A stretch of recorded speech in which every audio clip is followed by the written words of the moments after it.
Hey, everybody. Happy Thursday. Welcome back to the Daily Profit Plan. Screen share's up for Zoom. How's everybody doing today? Let's get rocking and rolling. Okay, chat is open for everybody. Good, good, good. Okie dokie. Well, we have this little red box on the screen is the reverse iron condor from yesterday. I'd like to see if price can stay above 7,500 today or get below 7,450. We are trading around 7,500 now. We'll have a slight gap up this morning in the next 30 minutes. Futures up about 0.24%. CFD is up about 0.42%. We'll see where our actual SPX opens up. It should be right around 7,500 or close to it. And then we will see where the flows take us for the day. Plus minus on the day, I have a 43.98 smart range on Tanuki trade. I actually had it up to like 44.41 earlier. Tasty trade is sitting around 42.69. So let's go SPX here. 42.69. 42.69. So for my expected move box, I'm putting in, I have 44.41 written down. That was from this morning. 44.41. Or if you want to put in the Tasty number, it's 42.69. Thinkorswim, I think, is at 37. So I'm going to take the higher of the bunch. We will have a gap adjusted. So ballpark is going to be opening close to 7,500. And then you're looking at about a 45-point move. Puts us up towards around 75.45 in the day. I've written down 75.46 and about 74.28. So levels I'll plan on taking, I will look at something probably around like this 75, probably 75.65 or 75.75 as far as a call strike, 75.70. And maybe look at 15.20 wide this morning. I want to see what the deltas look like. And then on the put side, I'm probably looking closer to 7,400. Because we have 74.20 that's been hit a couple of times. We hit it yesterday. During the day, we hit it overnight around 17 or 18. So if the market's going to find that again and find support, we are in positive gamma today from the looks of it, above 7,480. So our HVL line is 7,480. As long as we stay above that, it's positive gamma. I'd like to see if there's some direction, but we're opening up around 75. If we just hold there or higher, our reverse iron condor is going to show some profit today. The easier profit to manage would be if we're above this area. Let's say we get to like 75, 10, 15, or 20. We're probably going to see some partial profit in the morning. Now, I have the ability to make $1.30 a contract on this trade. I'm risking 370 in the dead zone to make $1.30. If this $1.30 of max profit, so this was a $6.30 credit. If I see this trading for, let's say, 550 or lower, I would say I'm protecting the profit, because the longer this trade goes, the more the dead zone will sag. If price comes back into this range and it's 2 in the afternoon, 2:30 in the afternoon, the dead zone starts to get bigger and more noticeable. So if I can see, $80 to $100 of profit out of that max 130 per contract, I'm likely going to take the profit. Okay. And that also means we can work around this. We'll have flashpoint trades today, which yesterday was close, but we didn't trigger that pain point. I think we needed to have price hit about 7,405, 7,400 for our flashpoint to get filled with a 2-day expiration. It's exactly what price, it's what we want price to do. Like, this is what we want price to do. This is what we want price to do. It just didn't come down enough for those flashpoints to fill. Somebody emailed me yesterday and said, "Oh, great win on flashpoint," but they took a 0-day trade instead of a 2-day trade. So to answer the question of shouldn't we do flashpoint every day with a 0-day? No. And the reason why is because there's little to no wiggle room in a 0-day. If the market is down for the day and it stays down for the day, that is a loss every single time. So I tested it. When Flashpoint originally started, I was looking at 0-day trades, and then I looked at 1-day trades and 2-day trades and 4-day trades. 2 was optimum. It was enough time to get the losses to be small. It was enough time to get the market to bounce back same day or the next day. That's why you have a strategy from me. So it's too binary, it's too black and white on zero DT. Plus, we already trade a bunch of zero DT. I trade daily profit play, I trade double ups. So I'm not trying to overlap a bunch of strikes. Okay. So we'll see what happens. Um, why do I have to prove all this stuff on Discord now? I have to approve it? I mean, come on. Discord's being annoying. Pending orders or pending, I guess. Sheesh. Sorry if you're in my Discord and I haven't approved it yet. I don't realize it fell on me. Um, let me see.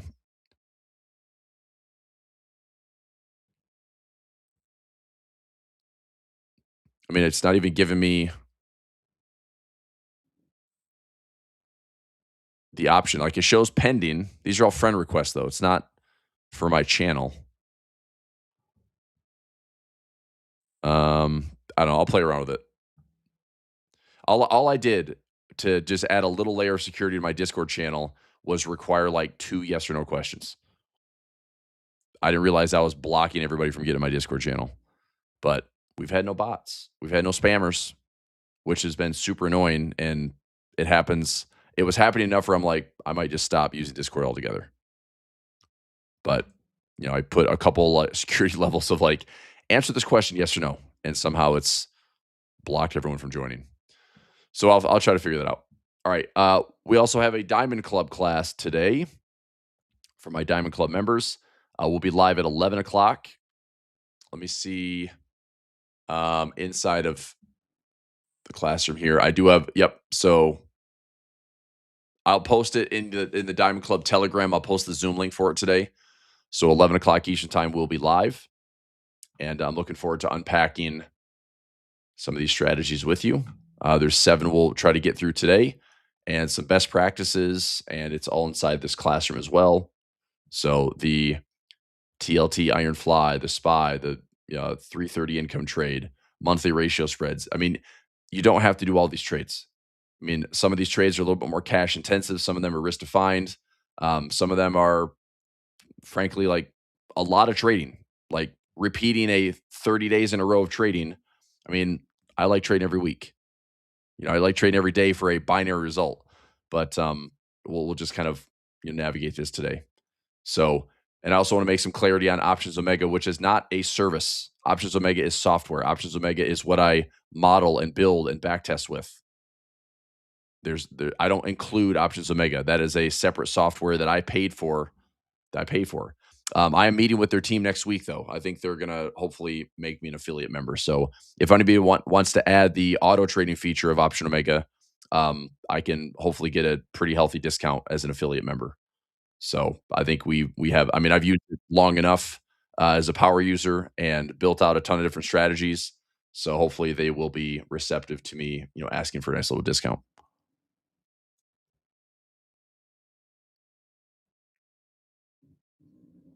Okay.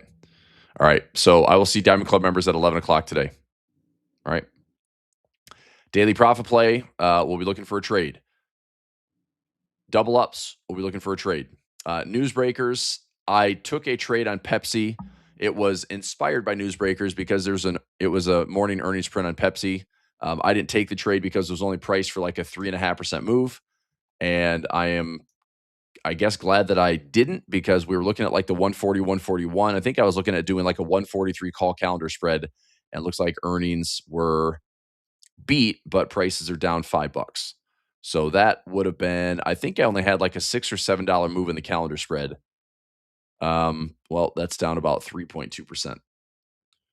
So and again, this is just hypothetical. It's like, if this comes back up today, if we gap lower and push lower, that would make my call calendar struggle a little bit.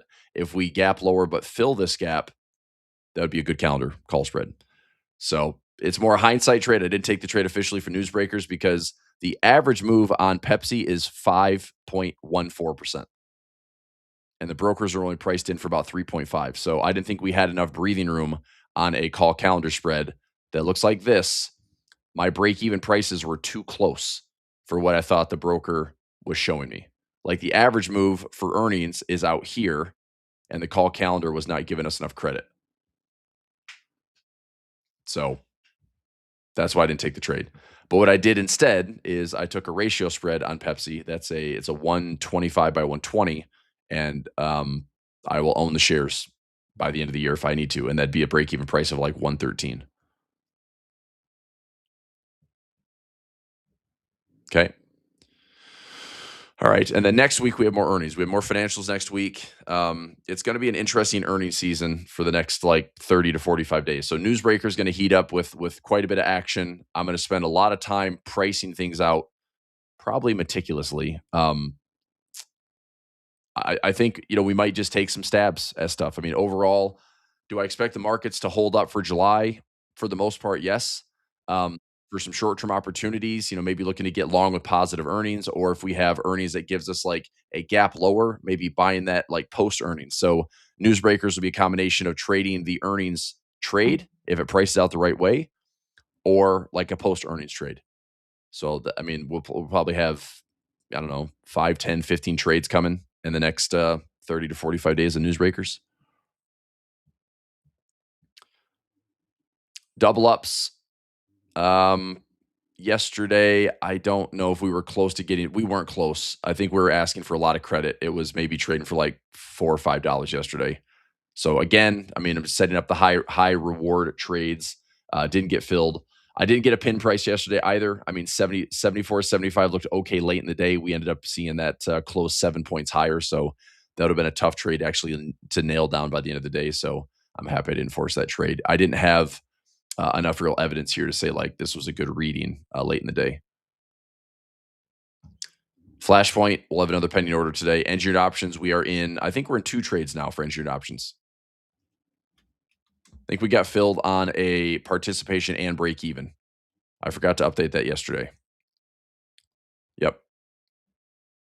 So EGO weekly break even. So I'll update that for engineered options.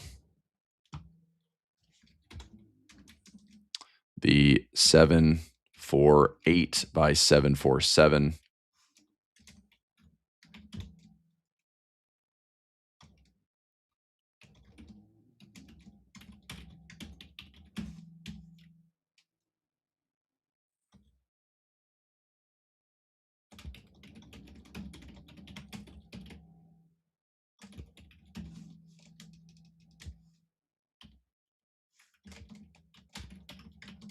Okay, updating that.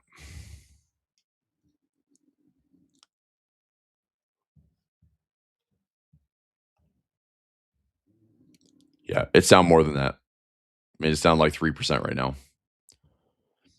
Take a look at the chip stocks. We apparently have another deal pending in Iran. So markets are up, gapping higher. Not a ton, though. I mean, we're up about 20 points in S&P, but we're catching a bit off this 50-day moving average. Micron is up, look at this thing. It's up like $60. Now, interesting day ahead is if we are pushing higher and going higher.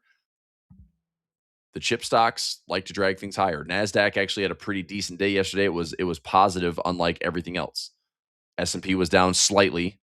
Dow was actually beat up pretty badly yesterday, down over 1%. Russell down almost 1%. So Nasdaq getting a lot of love right there. Now, if there's more to this trade, like heavily bouncing off that 50-day moving average, is this this is a pullback of 29%. I mean, 29% pullback is notable, but we are sitting here at the 382 pullback zone. I mean, I guess that is a good spot to take a stab. I guess it was. I mean, now it's already from that low at $900. It's already up $100 off those lows. So crazy stuff. But if it maintains a bit and we see a gap higher and positive green price action today, it's hard not to think that the markets will be pushing higher. We still have a major sideways range in the S&P 500. We are still in a 7-day range, and today could make it 8. Today we could actually see maybe price breaking out one way or the other. With the on again, off again, Iran stuff. If the markets, it was no deal. Ceasefire's over. That was yesterday. Now it's deals back on naturally. So, is it going to be enough price action to get us up through 75.40, or is it going to maybe test this level and still have a rejection? I mean, next week's catalyst is we're kicking off earnings season with financials, and we do have CPI, PPI on Tuesday, Wednesday. I don't think there's going to be a lot of expected changes. I think CPI, PPI headlines are going to be pretty much in line with what we just saw.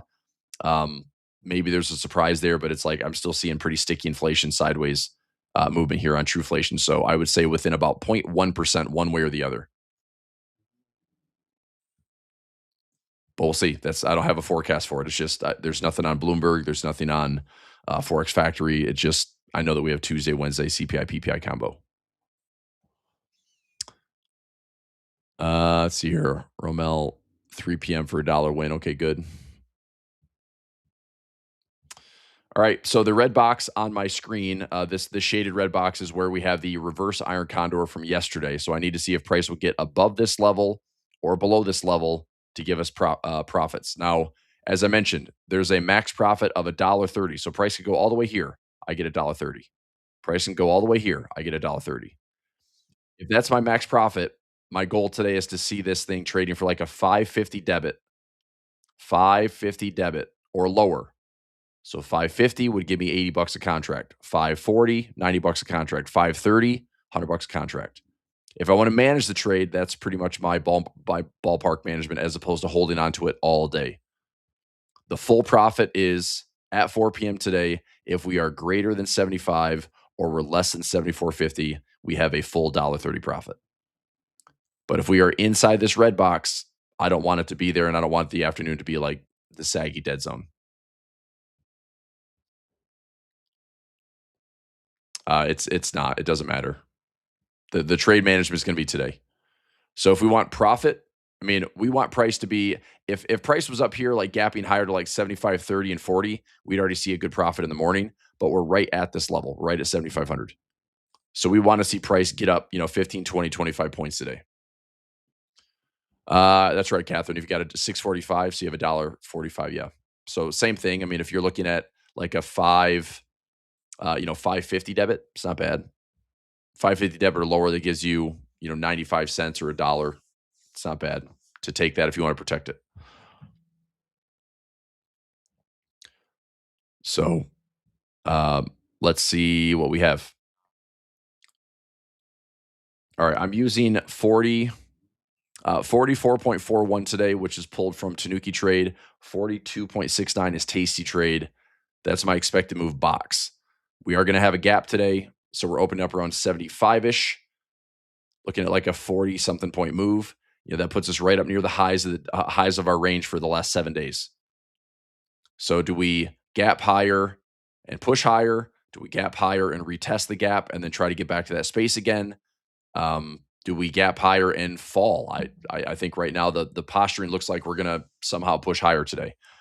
So I would venture to say that if we stay in positive gamma, we gap higher and we go higher, or we gap higher and we retest and we go higher. And if we get into this open area, great.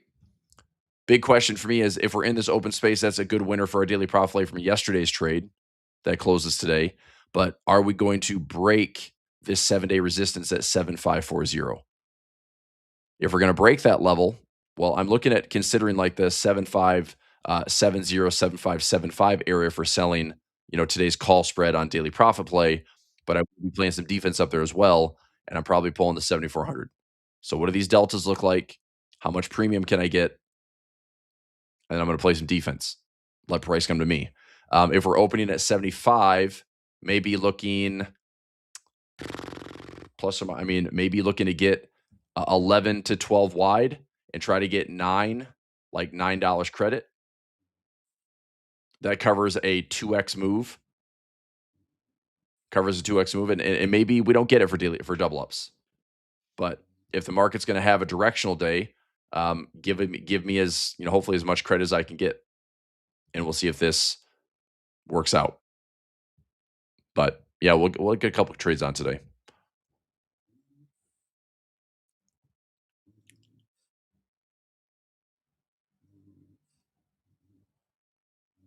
Yeah, SK Hynix IPO tomorrow. It's IPO for the US market. It's becoming an ADR tomorrow.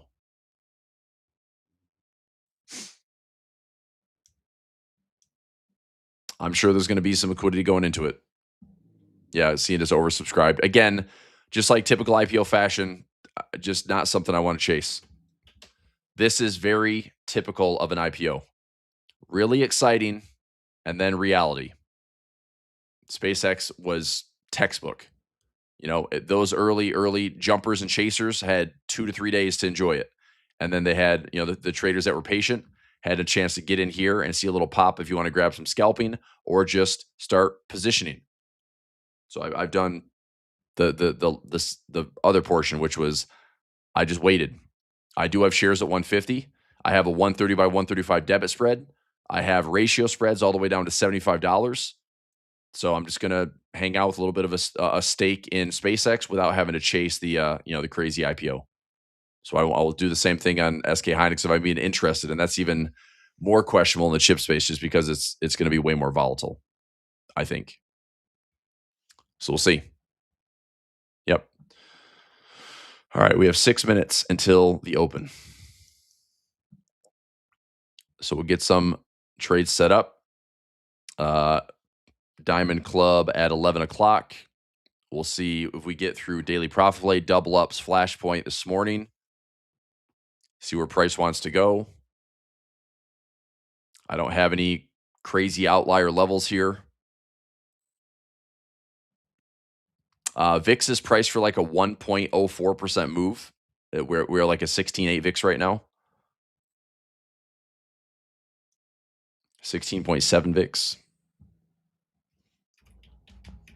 It's about a 1.04% move. Now that's on the extreme, and that should not be necessarily something that's exceeded. We shouldn't see the markets go over 1.04%.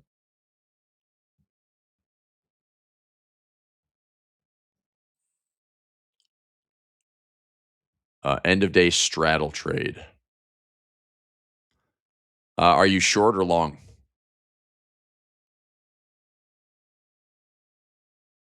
You doing a long straddle or short straddle?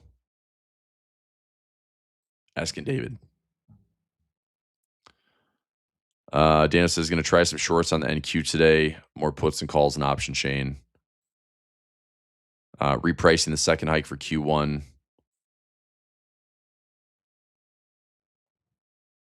I don't know, man. The Fed stuff is, is the market really pricing in rate hikes? We've had a hardly a correction. 5% correction, I don't think was the Fed rate hike. I think the volatility on the Fed could be way higher. And look, I don't think Kevin Warsh and anybody at the Fed wants to be crazy disruptive in price. But the one thing that does make me nervous is if the Fed's going to hike, that usually is not a good sign. Now, a one hike is a lot different than 2 to 3 hikes. A hiking cycle, that's how things top, is a hiking cycle. So they have to be very careful about hiking and having the markets price in multiple rate hikes, which is why I think they're just going to try to do whatever they can to sit and do nothing. So yes, they're talking hawkish, but I really don't think they want to raise rates. And I don't know if inflation is going to have to drive them to that point or the bond market is going to drive them to that point. And I think it gets, it's a guess right now, but we have more clarity by, August with more data, September when they have to make a decision. So even though they're trying to say we don't want to give the market enough information, we don't want to be fully transparent, we want to let the market be the market, we'll be the Fed. Well, the market's still waiting on the Fed because this is a big regime shift. This is the most influential central bank in the world with a brand new, chair and, kind of a difficult decision to position whether they should raise or not. And are they going to start reducing the balance sheet? So interesting times. Buying the call and puts. You're doing a long straddle around 3 p.m. That's all it costs you?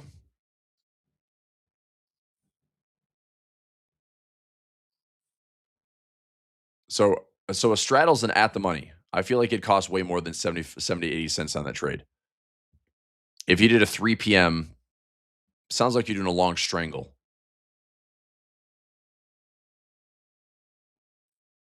Like, David, where your prices at? When you're buying the call, buying the put, are you buying the at the moneys? Are you buying the expected moves? So you're telling me just past the expected move box. Right. So you're doing a long strangle, not a straddle. A straddle is the same strike. Yeah. So a long strangle. Um, okay. I mean, I, I mean, if you got the mechanics on it, then yeah, I mean, option omega, you could probably test it, but you got to be able to spot like the deltas or the maybe percentage away or something like that. It's hard to get the mechanics of an expected move box unless you know like roughly what the delta is. One thing to pay attention to that would help is by 3 p.m. Are you trading roughly the 25 delta, 30 delta? That's roughly the expected move. Is going to be like a 25, 30 delta. So I mean, you could run that here if I want to test it. Test. I know we have opening bell in a minute, so I'll go. I'll get back to the charts, but you can run the test and you can pull the trade at do the trade at 3 p.m. 3 p.m. and you can do it daily. You can have certain indicators here, profit target, whatever it is. I mean, a long strangle has no profit target. If you want to go for like a big fat winner, stop loss would be the max cost of your trade. So you're talking about being out maybe 80 cents debit or something. So yeah, I mean, you can test it. All right, let's have a look. We're opening up around 7494. This is live price here. So 7494, 7493. I'm going to try to go up here. So a gap adjusted high 7536. I'm going to see what like 55 looks like. I wrote down 7546 today, and my gap adjusted is 36. So I'm going to see what like 50 to 55 looks like today.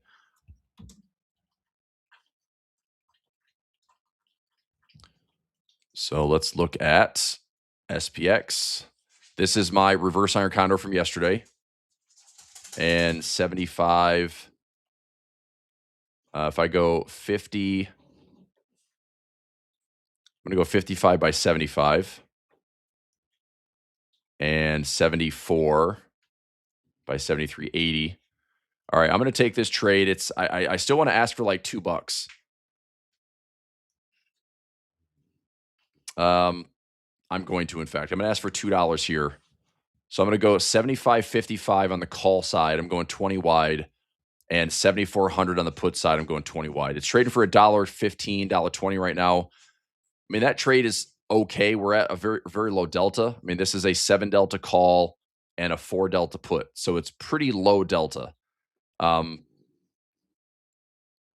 accept the $1.25, but it's like I'd rather get $2 for it. I just know we've had a couple of days here where we set the trade up and it just doesn't fill because price just isn't moving enough for the day. So let me see. How much do I like this trade?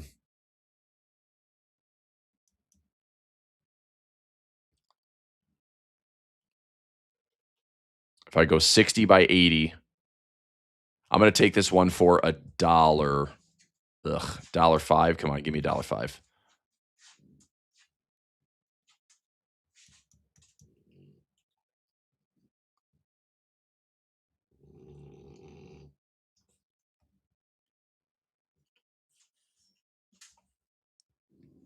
I'm going a little bit wider.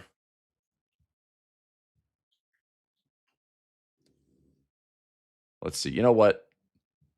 Let's just get the $2 credit. Let's just stick to like getting a decent, respectable credit here. I'm going to go 55 by 75 and 74 by 73.80. Again, pretty low deltas. Give me at least $1.50, but I'm going to put in a trade for $2 credit and see if we get filled. So I'll try for $2 credit. I will adjust this. If we see $1.50 hanging out here, I might modify the trade and take it. Okay, so we're trading at 74.90. We need price to get above 75 for profit on the reverse iron condor from yesterday. I'll see if this has enough volatility. We'll look at a potential pin price for, look at that thing, man. Hello, volatility. Markets quick move down about 20 points. Is that a gap fill?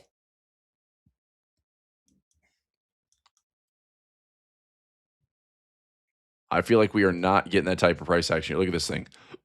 So the CFD price is pretty violent. The actual SPX here is barely budging. Unless this is there a long wick here? Did I miss that? It's got to be a long wick. So did the market just try to come back and kiss this gap around 174.82? Looks like it. Right off that gap fill. Okay. So there you go.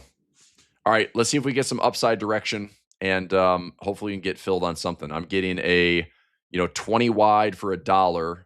I will possibly settle for $1.50. I'm going to leave it at $2 right now. So daily profit play, looking for the order here. So coming in, new trade SPX 7/9 expiration.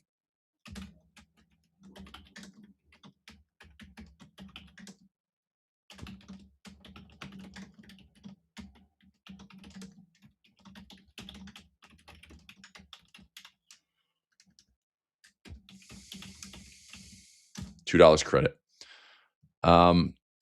Daily profit play. Daily profit play, if we stay inside this range, if I look at like a 750 iron butterfly, I mean, I'd like to see if we get at least like $5 or $6 credit. I mean, if I go 8 wide or I go 10 wide, let's see if we can capture as much of this credit as possible. Let me see if these gamma levels are standing out a little bit. I mean, we should have some resistance in here around like the 60 to 65 zone. So if I get filled for $2, I'm playing defense as well. I'm probably paying like a 15 or 20 wide defense trade. And if we're above the 7,500 handle, then our trade from yesterday should be showing a little bit of profit as well. That was yesterday. It's showing small profit. We want this trade, like we want price to get to like 75.20, 75.25. This will show a little bit of profit. If I'm showing 80, 90, $100 profit, I'm just going to take it.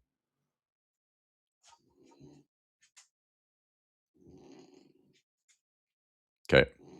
All right, we're 75.04. Let me look at an iron fly today for XSP. I'm going to look at a pin price at 750. So 750. Let's go. I'm going to go 10 wide and see if I can get. I'd be happy with like $6 to $7 credit here. I'm going to ask for 8 and just keep a very close eye on this. But if this is showing like 6 or more, I may adjust it. So even if I get $6 credit here, $6 credit, I'm risking 4 to make 6. So initially I'm going to ask for 8, and then I'll just kind of get a feel for the day. I'm going to ask for 8. That covers an 80-point move. Brokers are only showing about 40 points on the day, 45 points on the day. But if we have some direction and maybe we try to get to that 75.40 with a little bit of momentum above that, maybe absorbing that a little bit with a iron butterfly. So, now I'm risking 2 to make 8. That's a much better setup, and I can adjust it from there. All right, so pending order on double ups.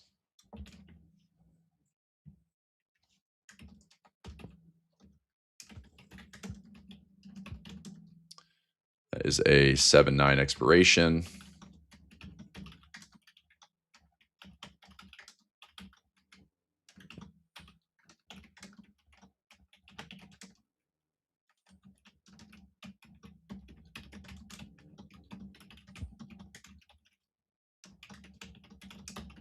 Okay, it's in Telegram.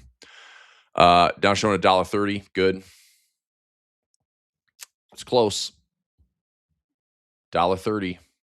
Getting some better upside direction. Let's see if we can get filled for, I mean, $1.50, $1.75, $2. I'm actually pretty happy with that fill.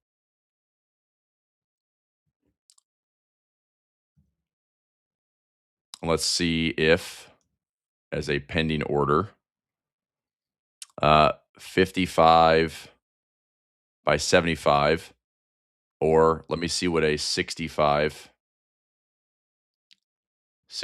by 85, and keep the same put strikes, 74 by 73.80. If I see, I'm gonna keep this one just pending for a second. If this one shows over $1 or yeah, probably over $1, I might take this trade in addition to it. I'll still want to sprinkle in some defense here, probably a 15 to 20 wide defense.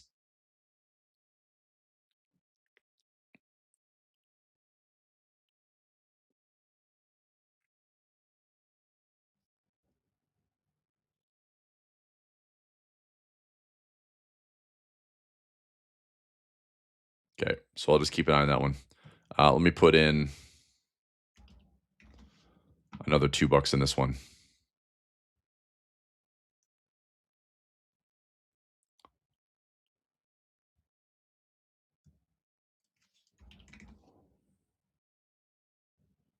All right. So just keeping the daily profit play pending for right now. If I get filled for right now, it's showing for like $1.25 or $1.30. If I get filled at $2, great. If it's something I adjust down to like $1.50 or $1.60, defense wise, I'm probably looking at like the 50 by 70, maybe 50 by 45 by 65, something like that, where it's like I'd be creating some type of broken wing, give my break even price, another 15 to 20 points of buffer, play some defense around those strikes. So we'll see. Not filled yet, though.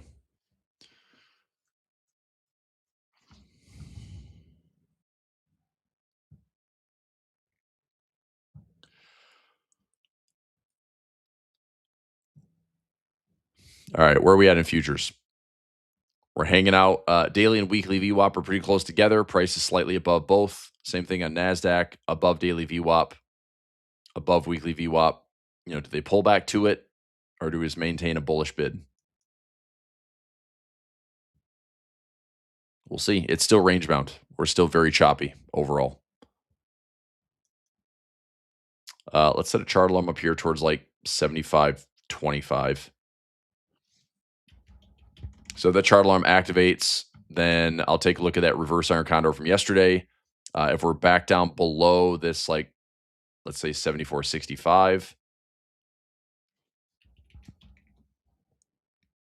Actually, I might as well just move this to 20. Move this to the box low where I need price to be below 50.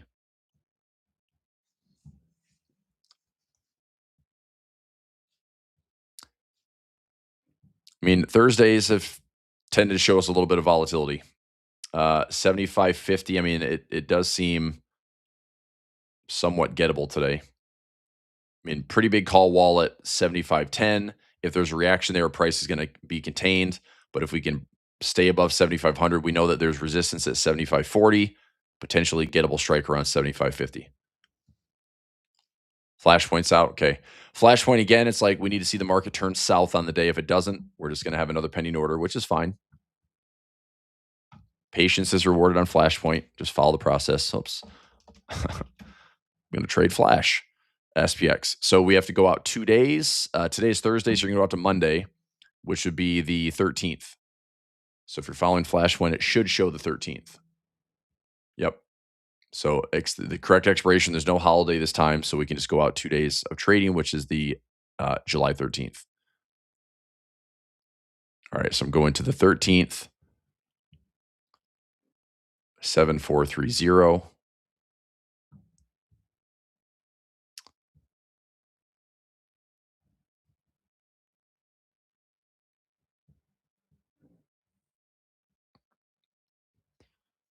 So a 235 debit. So 235 debit for the day. 325. I'm going to go bigger than that. 325. I'll go 330 for a 40%er.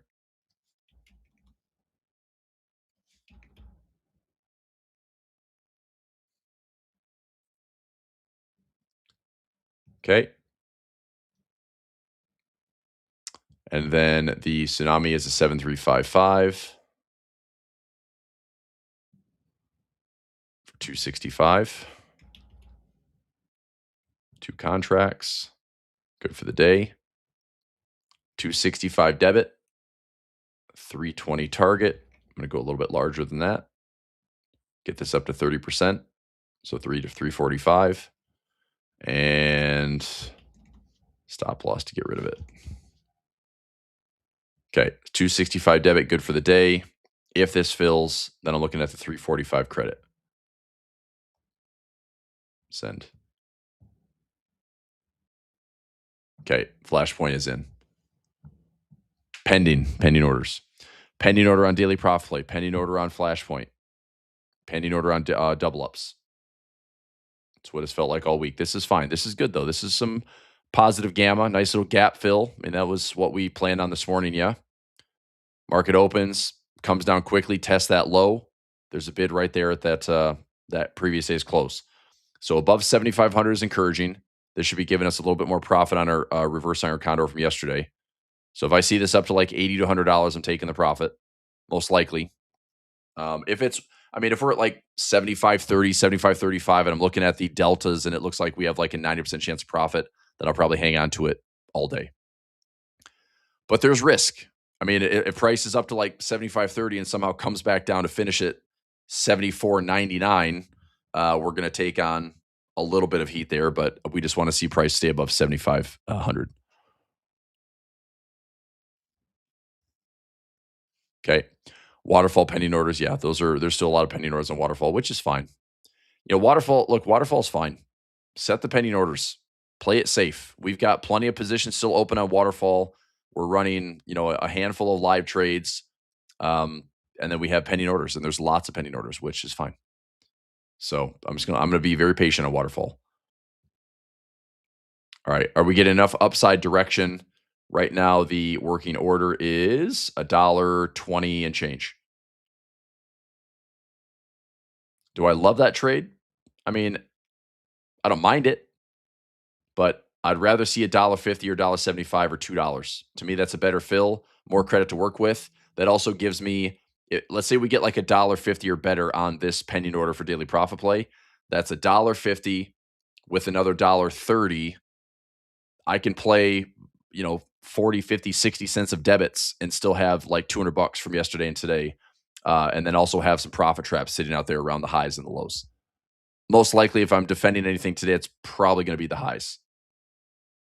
That's what I think is maybe the risk today is going to be the upside. If we test 75.40 and we break through it, then there's definitely upside risk. What's a 1% move? If we're up over 1%, that's around like a 75.60 zone today. That's based on the VIX at 16.7.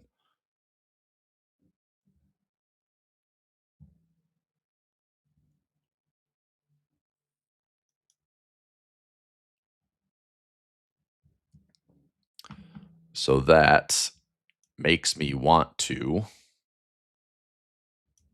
adjust this. Let me go.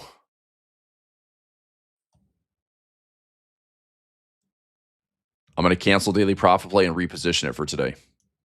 I'm going to play the 75.60 instead.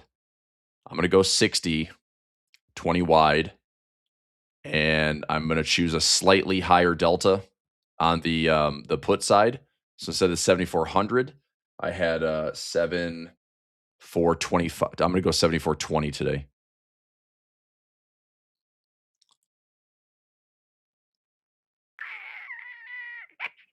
$74.20. Okay, let's see if this will fill for $2. I'll take $1.50, but I want $2. All right, so I'm going to make that adjustment for daily profit play. Changing today's trade.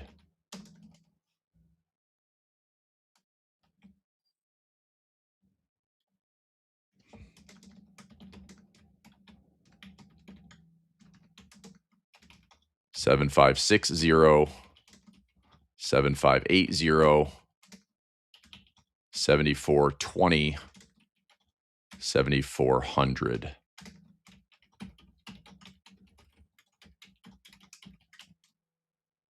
Okay, so edit.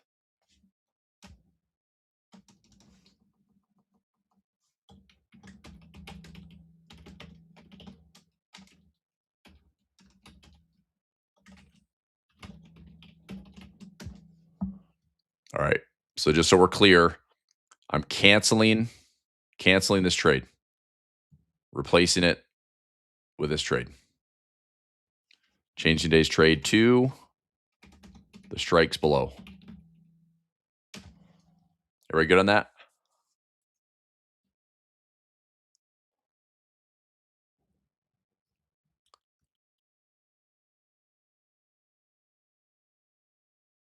The trade from yesterday, if you got filled on the $6.30 reverse iron condor from yesterday, all you have to do is set it. If you want to close it closing order, this trade will max profit at $5 debit.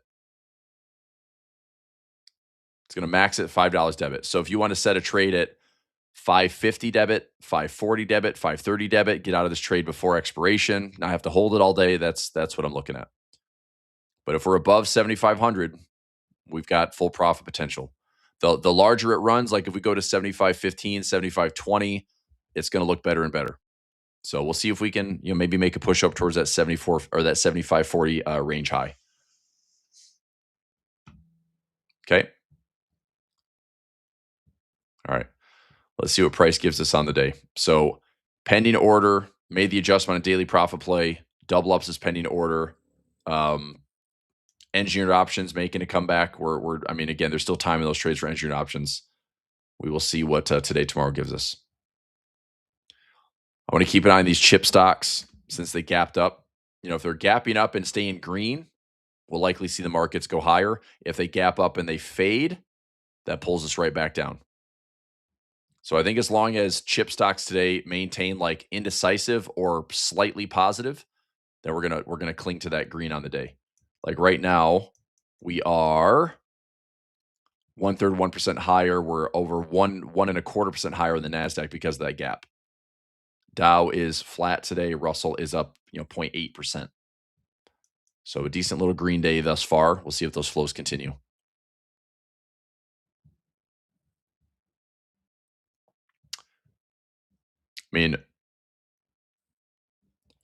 I don't like looking at the structure here on futures and saying that we are 30,000 is a big fat round number. I know that on the S&P, it's like we can get to 75.40 today. That's another, just in the S&P, that's another, 0.4%. So if you've got roughly a 20% volatility jump in Nasdaq, that's on average. It's like crazy. It's crazy high volatility right now. But if we can go another 0.3, 0.4% on the S&P, we could do another, 0.5% on the Nasdaq.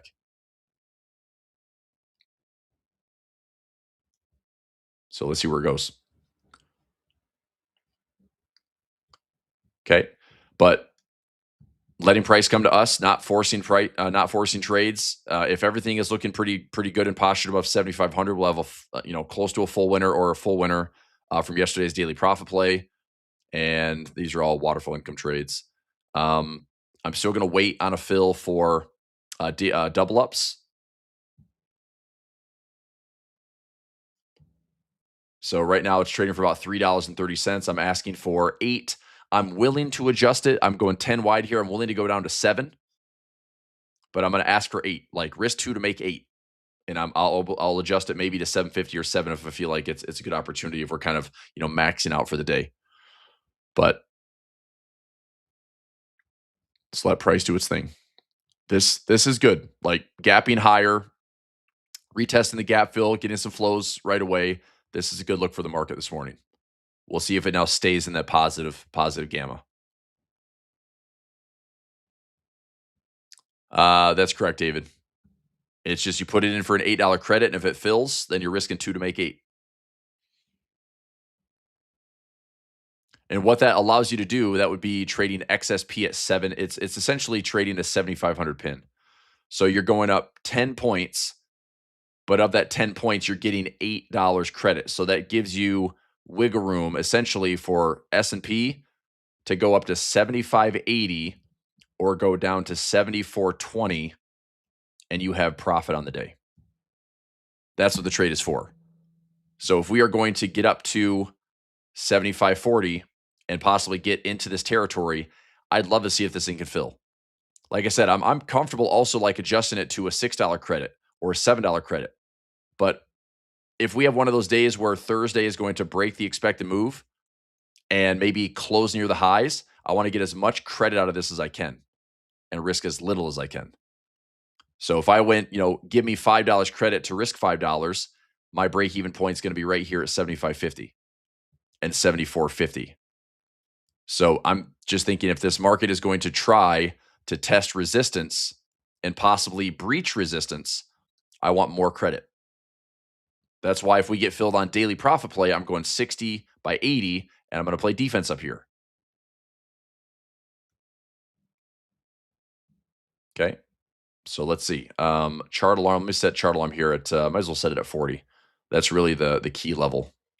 If we breach that and we still stay positive, it's like, what does the structure look like? Gamma wise, we're still looking at a, 7,500 is kind of a sticky pinpoint right now. But if we start to get up to, here's your highest call volume. Here's your largest net call volume. 75.50 is a put wall. I'm sorry, a call wall. And the expected move is adjusted to roughly that spot. So, we could see that as a positive gamma target around 75.50.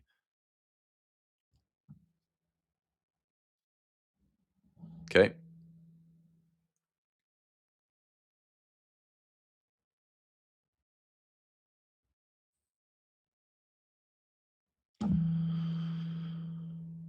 All right. What else? Steven, I don't know if Steven's hanging out here. Steven P sent me an email yesterday. If anyone saw this, who has Charles Schwab as a broker? Uses Thinkorswim, Schwab accounts. They sent an email yesterday for margin buying power. If you really want the answer, call Charles Schwab. All I'm saying is they sent out an email to kind of explain what they're doing. And it looks like, so it says available starting July 13th, which is next week. Intraday margin buying power aligns with the new FINRA rules and is created specifically for intraday day trading activity and margin accounts with more than $2,000 in value. So no more $25,000 accounts, right? It's $2,000. What they're giving you is essentially, let me get the number here. I think it's 3 to 4 times leverage. Provides up to 4 times leverage intraday. So on a roughly $2,000 account, you're getting about $8,000 in buying power every day. That's my takeaway. So you can trade pretty sizable. I don't really on a $2,000 account, I'm not trying to trade $6,000 or $8,000 a day. Okay. You can with tying up buying power, but that's certainly not what I want to be on the hook for. Right. So I think what's nice is they're giving you some margin, they're giving you some runway. But if you got $2,000, then stretch 500 of it, stretch 1,000 of it. Just don't get in the habit of like pushing the boundaries of your margin. Although if you want to grow the account, you got to be aggressive. But you don't have to grow. You don't have to like. Look, if I had a $2,000 account, I'm probably not trading iron condors. If I have a $2,000 account, I'm probably trading butterflies, butterflies, butterflies, butterflies, butterflies. It's the only strategy that has high reward, or I'm doing something that is a low risk, high reward setup. Like the iron butterfly that I do in daily or double ups, or the butterflies doing double ups. It's a great strategy for a small account. You're never going to exceed that margin buy power. You'll trade well within the range of $2,000, and you're going to risk maybe, $100 to $250 a day if you trade every day. Like today's double up, if I get filled, I'm risking $200 to make $800. So I don't care if they give me $8,000 in margin. It's like, I really never want to push the boundaries like that, because all you are is one terrible trade away from owing the broker money if you take a huge loss. So, they're telling you like monitor your buying power. If you want all the explicit details, then call them. Call Charles Schwab and talk to their team and say, give them an example. Here's the trade I'd be taking. What does this look like from your guys' perspective? And they'll tell you. They should tell you, you know? So hopefully that helps. If you want more clarity, like call the broker. But $2,000 that they're giving you buying power up to $8,000, like that is a lot of excess buying power. That means that you're not going to get, stalled out during the day, or they're not going to lock you up. But it's like, if you exceed that, things will probably move very quickly, not in your favor. So as always, like just be careful of buying power, be careful of your leverage. And look, I think with a $2,000 account, there's plenty of wiggle room for good strategies and high reward, low risk trades.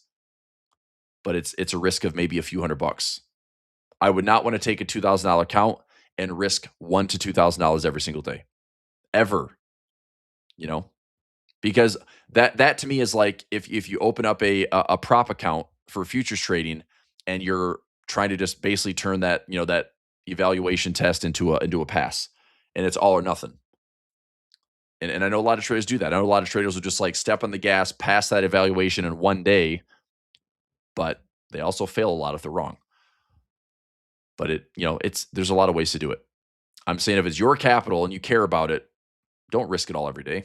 That's silly.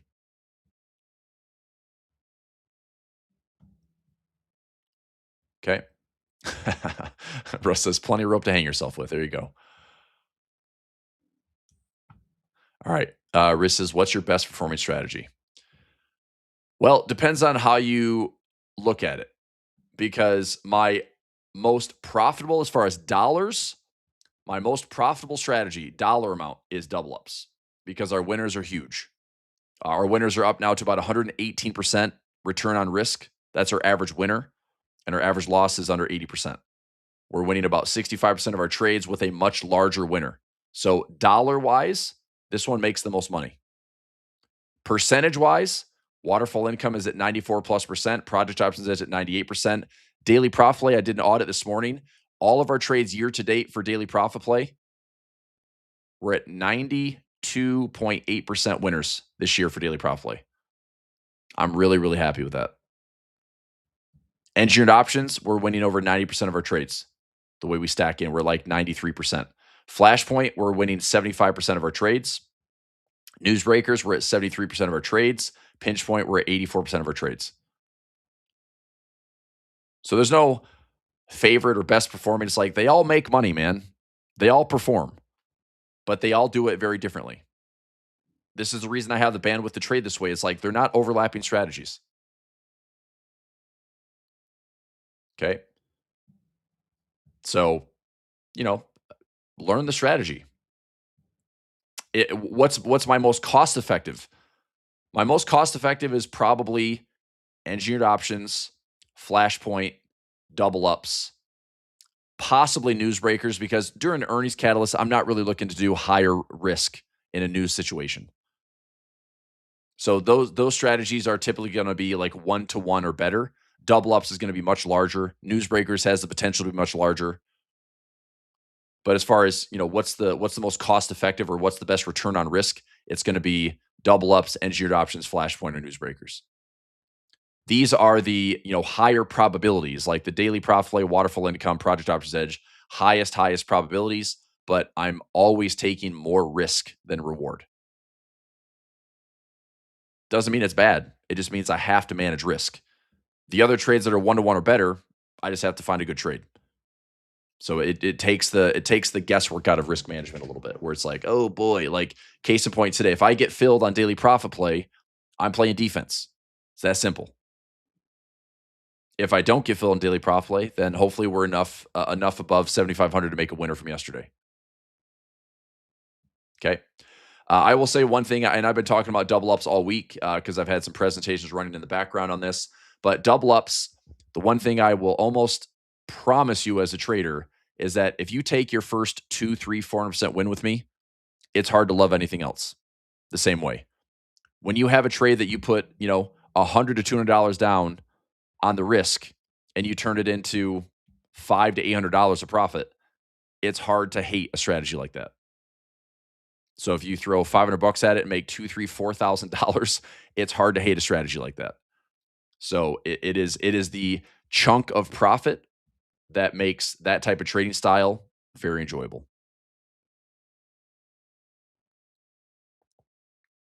So there we go. So hopefully that helps. I mean, there is no like best. It's like, look, there's a different way to do it. All these strategies get the job done in a different way. Higher risk as far as, yes, I'm risking more than I make, but they're all defined. I don't have undefined risk anywhere except for Project Options Edge, but we have plan Bs and plan Cs and plan Ds. Like there's a backup plan where, case in point is we own shares right now at Chipotle. I'll own shares of Chipotle at a cost basis of like $34, $35 and repair that for probably 2 to 3 grand in profit. So I'm utilizing that buying power, owning the shares, hopefully repairing that for a bigger win. And so that drawdown of getting assigned is now going to be a flip for profit. We might take some ownership of IBIT at like $35. I mean, $35 could become 60 or 70 in the next 12 months. But other than that, it's just a lot of cash secured puts, ratio spreads. I mean, we've won 98% of our trades. So, what capital could I get into? I mean, you don't need a lot. Honestly, the trades on double ups are going to be somewhere between, I'd say safely like $100 to $300 per trade on double ups. So it is very like account friendly and very, very scalable. So it never requires a lot of risk on double ups. And I'm trying to get in double ups every single day, David. I try to get in at least a trade every single day. I'll be watching this for the morning. So we're at 75.14. If this starts to look more and more attractive through the day, I guess I'll put a check mark there.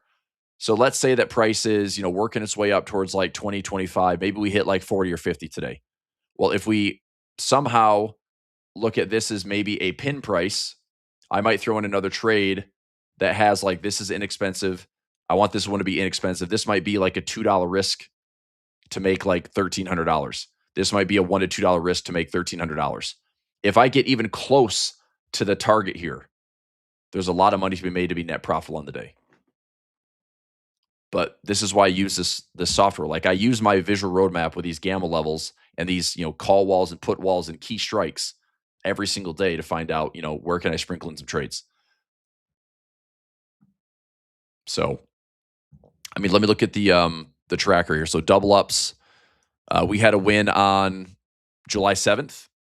We had a win on June 30th. We obviously had holiday trading, so we had a light week during July 4th. July 7th, June 30th. Let's see here. June 12th, June 8th, June 3rd, June 1st. It's not, but again, I'm setting up trades in this almost every single day, but I refuse to take like 1-to-1. I'm looking at only a high reward to low risk. And sometimes I just don't get the setup. It doesn't fill me at the credit that I want, which is fine. But when I can nail down a, profit trap like this or nail down like a key level that I want to focus on, double ups is a great way to default to that trade. No, it didn't, Tim. Not yet. It's trading for maybe $3-4 this morning. Yeah, it's trading for like $3. So I could risk 7 to make 3. I don't want that trade. I want $6 or $7 or $8 credit to risk less. So I'm putting in 8 to risk 2. I would be willing to accept like $6 or $7 to risk the 4 or 3. But I'm not going to take it backwards. And there's spreads. So this is an iron butterfly trade, which is just a combination of a debit spread and a credit spread, but it gives me a profit trap. It's butterflies. It's mostly butterflies and iron butterflies. So if you're familiar with that, they look the same. One has 4 legs, one has 3 legs. I'll show you. So let's get this back up here.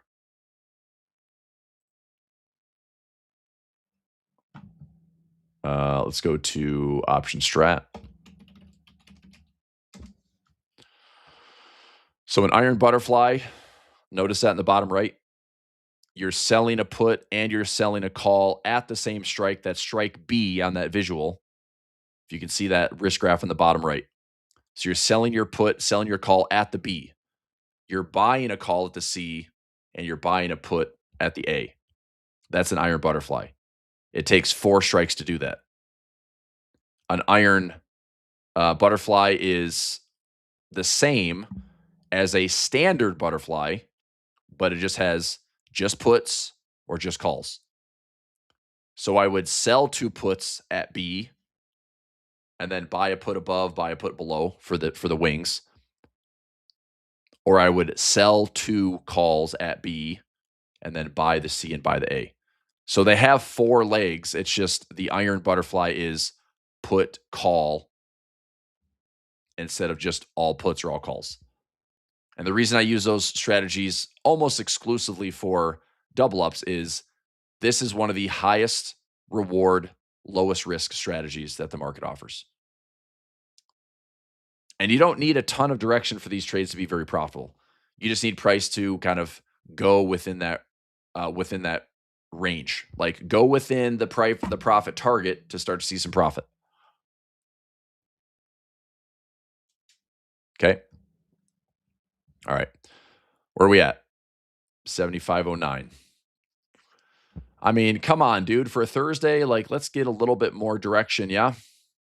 Let's get it. Let's get a 75.30. Let's get a 75.40. Give me something.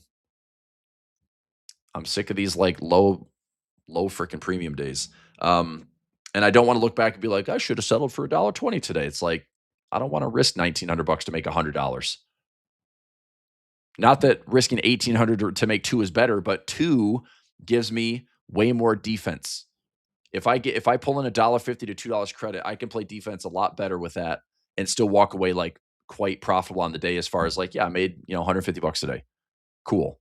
If I get $2 credit, I can typically walk away with like $160, $170 a day. And if I play defense, I mean, the defense is probably going to be a $1,500 to $2,000 defense trade, which helps. So let's see what price does. I mean, there's just not a lot of standouts here. I mean, I can see 75.50.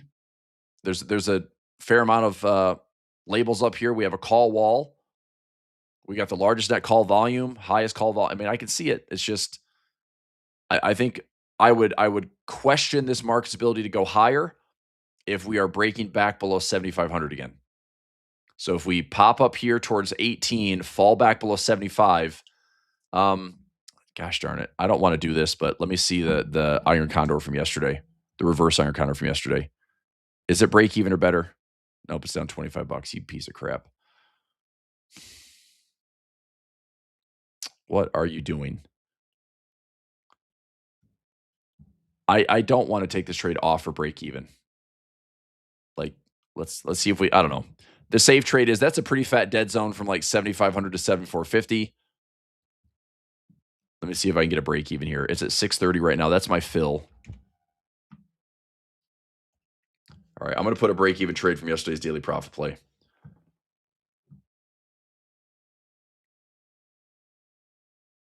I don't really want to take a loss on it. I'm hoping that we will, rally up, bounce. I mean, just give us one of these kind of price action days. So quick test of the gap, rally up, pull back, try to stay positive on the day. But I mean, we're trying to chew into that 7,500 right now. SMH is turning red. Let's see what Nasdaq is doing. Nasdaq is still green. Let's go Micron. Staying green. Staying green. Gaps up and turns red. Gaps up and stays green. Like these spaces are okay. SanDisk is green and green. WDC is green and green. Come on, man. Just a little follow through.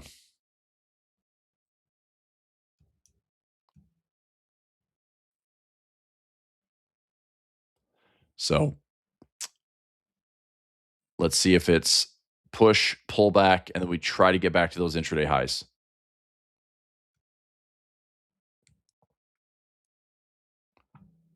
I'm not at break even yet. I'm like 10 cents down.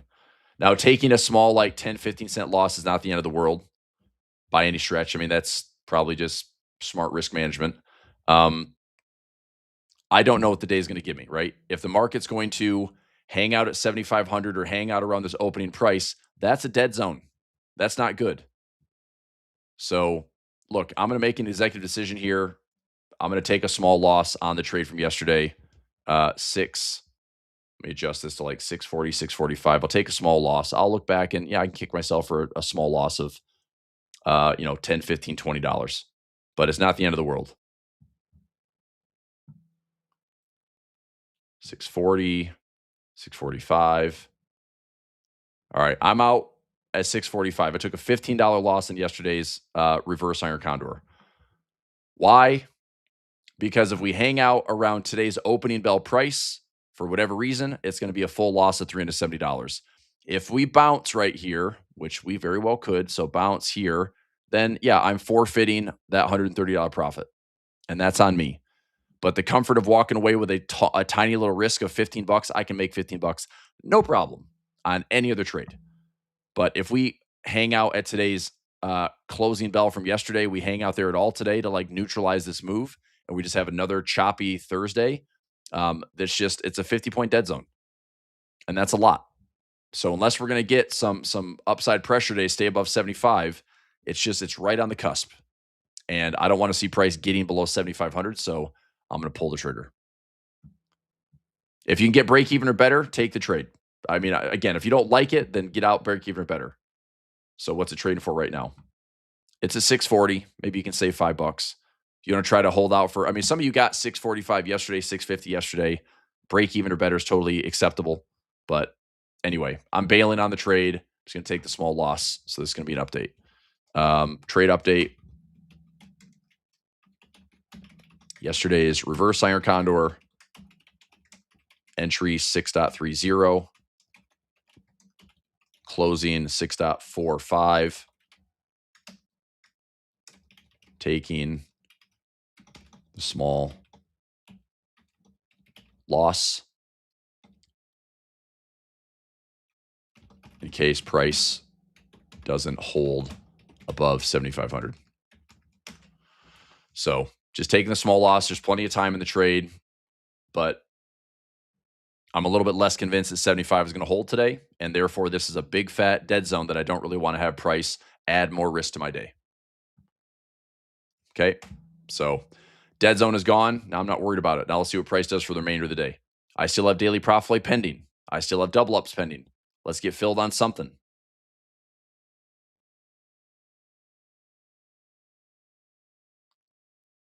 Okay, if we get a little bit more downside volatility, maybe we can get still get filled at that $1.50 to $2 on daily profit play.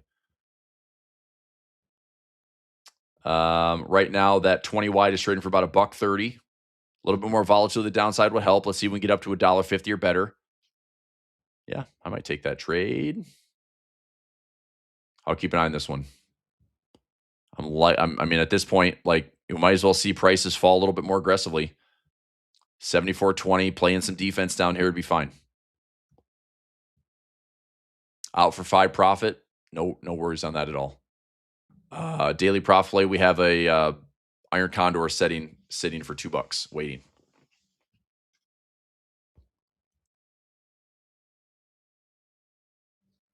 What's the exam?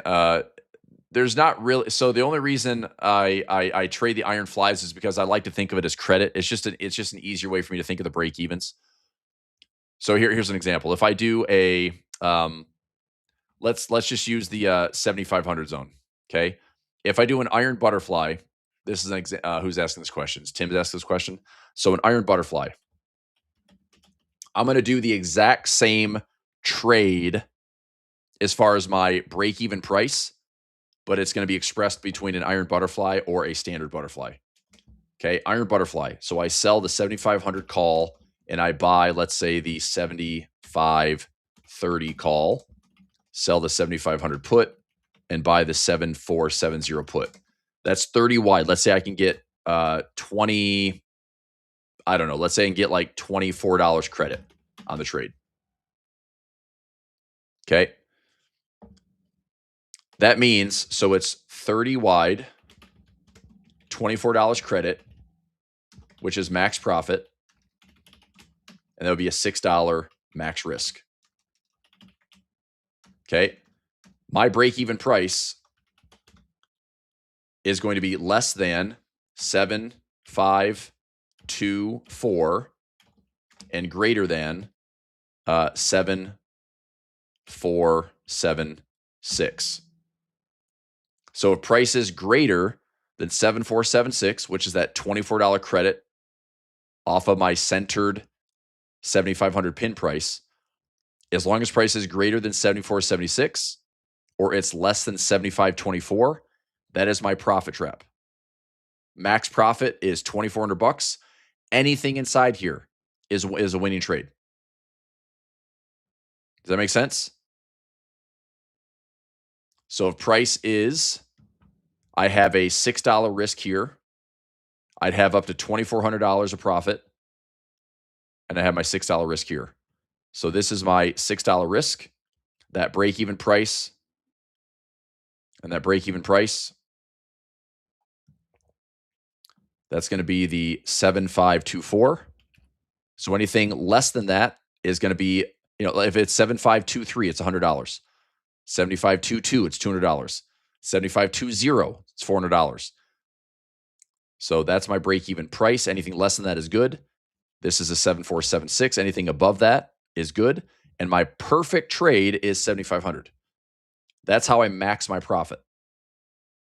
So the reason I trade the iron butterfly is because when I take in the credit, I just go center price, add the credit for my break even, add the credit for my break even. Right? So to me, it's just like the math is much simpler to go credit, and I know where my break even is at. If I built it out the other way, where I do just a standard butterfly, it's going to be the exact same trade, but it's going to be a debit instead. I'll show you. So let's do a standard butterfly. Let's say I just do a call butterfly. And I buy the 7470 call. I sell the 7,500 call with 2 strikes, and then buy the 7,530 call with 1. And it's now a $6 debit.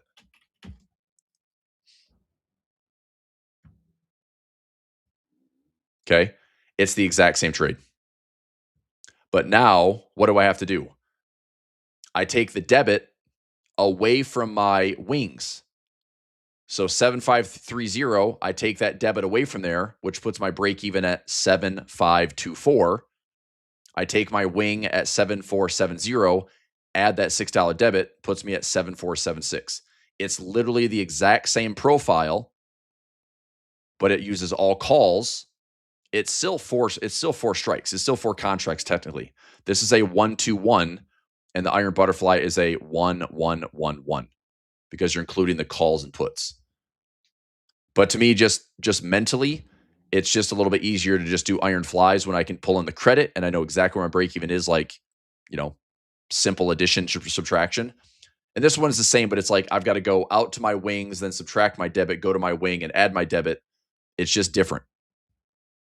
But the reason I use both interchangeably is because I trade SPX or XSP, there's no assignment risk. They can cash settle.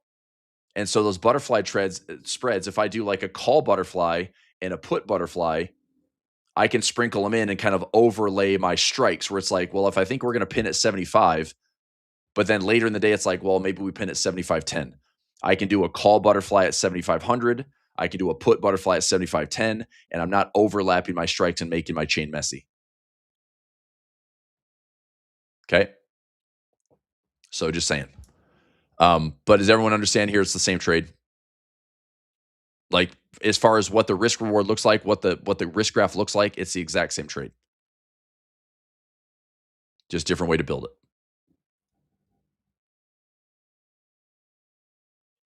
Okay.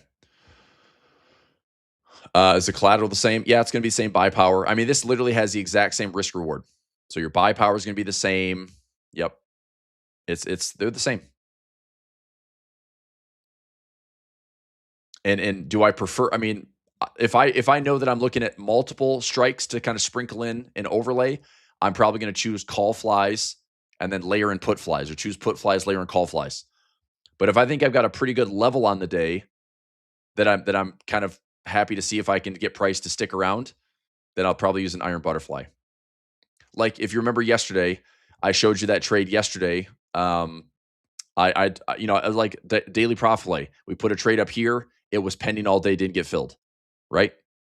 I talked yesterday. I'm like, if we did a 7470 20 wide, it was a 1660 credit. So that means you're risking about $3.40, and you need price to stay. 1660, my break even price would be if we pinned it at 70. That means my break even price is 7486.60, or my break even down here is 74, because we pinned at 7470. That was the plan from yesterday. That would be down to 53.40. Okay, so that's my break even. Now, where did price settle yesterday? We settled at 82. 82. So I was $12 off of my center price, 1660 credit. I was off by $12. That trade I talked about yesterday at like 9:45 in the morning was worth about $460 of profit. So if you took the trade and sat on it, it made money. And also, that was a return of greater than 100% because our max risk on the trade was only $3.40. So did the trade work? Yeah, it worked. It was greater than 100% return.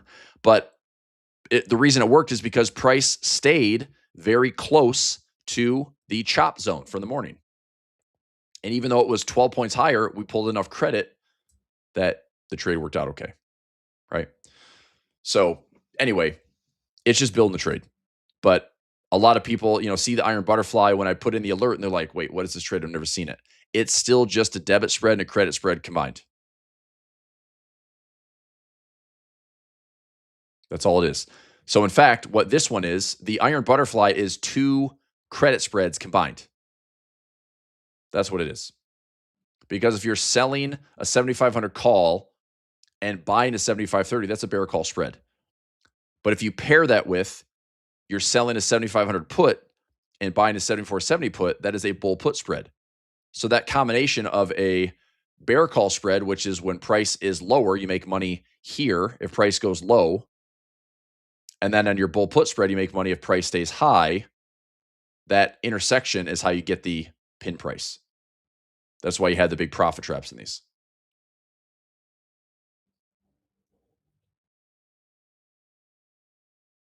Okay. What would be the difference if you had taken the 7470 straight butterfly? Then it probably would have been like a $3 to $4 debit. If you did the exact same trade where it was like, okay, 7470, that's going to be your, let's say, a sell call. And then we went 20 wide. So you'd buy the 7450 and then you'd buy the 7490. It was probably going to be like a 3 to 350 debit. It had the exact same result as the iron butterfly. Like, these are the same risk profiles.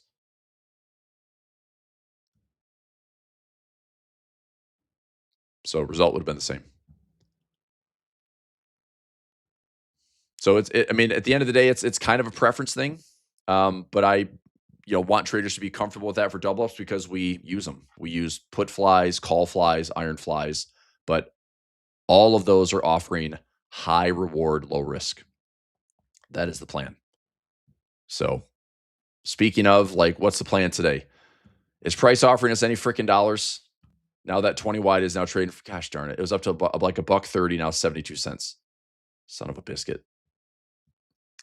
The day isn't done. It's not done. We're not done. Let's see what happens. I mean, does price break this high? Well, then I'll kick myself the reverse iron condor. It is what it is. But if we end up trying to push to the high side, I think 60 is still solid. Let's see what happens. If price, breaks the intraday high, fine. If it gets up towards like 40, 45, or 50, fine.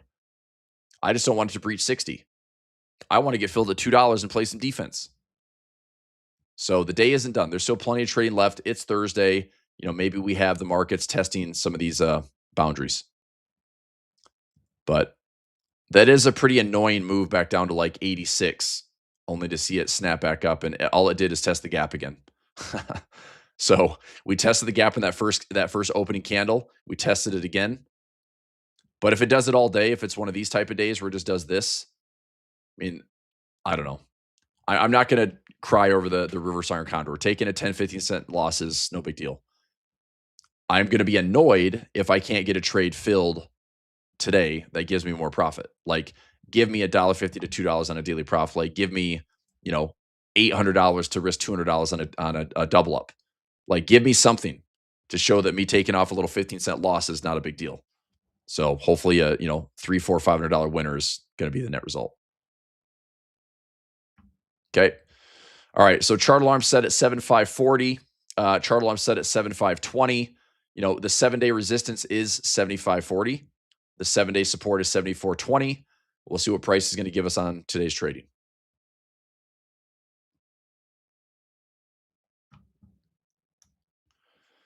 Okay.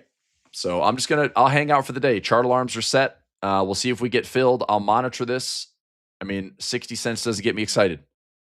$1, 30, 40, 50. I'll probably revisit this trade. I want $2. I just don't know if we're going to get enough volatility or direction that's one-sided to get us filled. But either way, we'll see. There's not enough pain on the day for Flashpoint right now unless this market's going to fall. So I say, as we've been doing this entire week, it's like I'm going to let price come to me. Let price come to me. Let the premiums come to me. Try and see if we get filled. I think we have good setups. Daily profit play is a good setup, good numbers. I'll play defense on it to be extra safe. I will also look to see if we can cover, a double up would be a good fill. I mean, an $8 fill is a great fill. I mean, it's going to be difficult for the market to move 80 to 90 points against us and close there. So we'll see what happens. All right. So I'll wrap it up here. I'm going to give myself a little breather, go check on the kids, grab some coffee, and I'll see my Diamond members here in a little bit.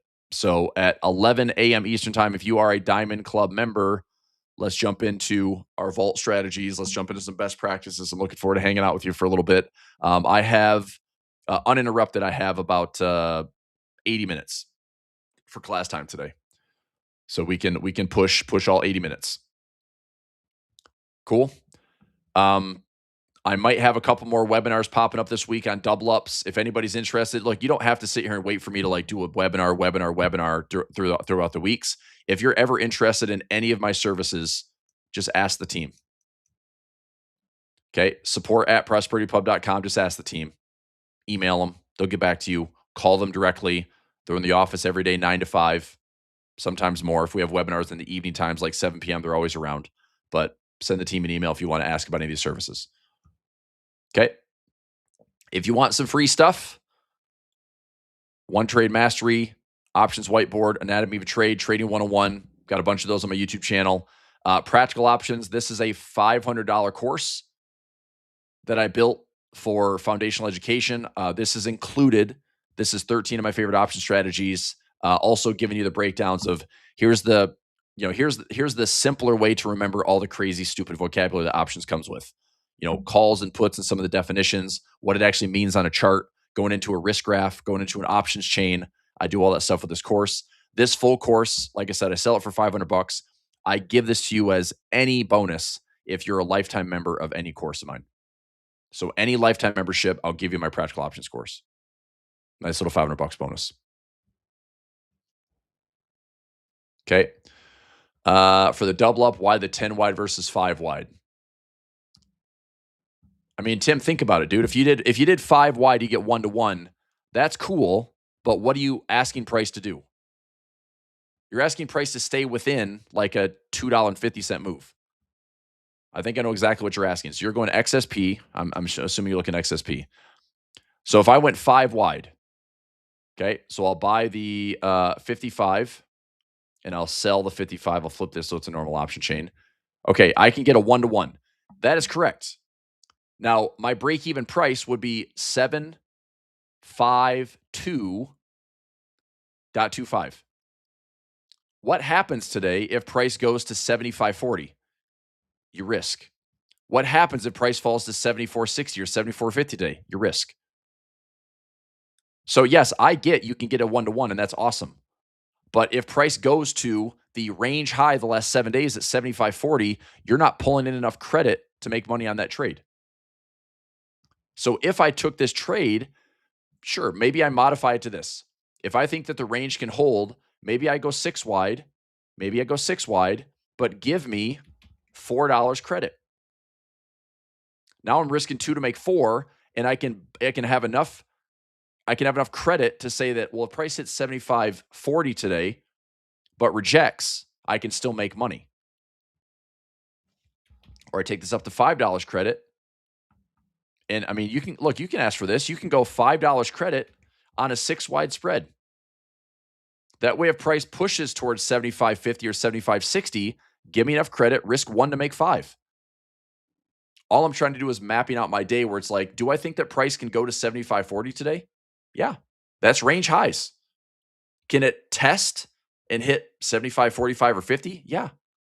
So I want to make sure I'm pulling enough credit to see that if we get up there, that I'm not just taking on risk. Because what you're telling me is you need price to stay within about a 20-point range for the rest of the day. So 20 to 25 points, Tim makes money. But if it goes 30 to 35 points, Tim makes no money. If it goes 50 points, Tim makes no money. So I'm trying to ask for more credit to absorb what I think the market can do for the day. So that's why I build the trades out where it's like, yeah, I think that we could hit this level. I'm trying to cover the expected move if I can. Yeah. Okay. All right, cool. All right, I'm going to take a small break. I'll be back at 11 o'clock for Diamond Club. I'll see you in a little bit. I'll post the Zoom link in your Telegram. Okay. So look for your Diamond member Telegram. I'll post a link in there for the Zoom session, and we'll rock and roll for like 70, 80 minutes today. All right. Thanks, everybody. Thanks for tuning in today. Good session, and we'll see if price comes to us, gets the credits that we want. We'll keep an eye on things. Chart alarms are set. See if price moves around. If it's another really quiet Thursday, fine.